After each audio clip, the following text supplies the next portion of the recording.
Presto, si dating presidential spokesperson Harry Roque. Tinutukan ng balita na niglan Huegogo.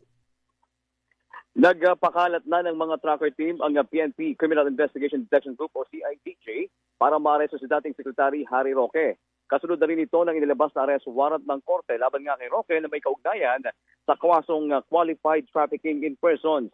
Sinabi ni CIDJ Director Major General Nicolas Torre III na bukod kay Roque isisilbirin ang arrest warrant laban naman kay Cassandra Ong at 49 na iba pa na kasama rin sa kaparehong kaso. Inihayag ni Torre na 24/7 ang kanilang magiging operasyon at may pag-uugnay na sila sa Bureau of Immigration. Samantala, karinig ngayon lamang din sa pulong balitaan naman ng PNP, sinabi ni PNP PIO Chief Colonel Randolph Panyo na ikinukonsidera na rin ng PNP CIDJ ang pakikipag-ugnayan sa Interpol matapos na nga ring makita si Roque sa the Netherlands kasunod ng pagkakaresto kay dating Pangulong Rodrigo Duterte.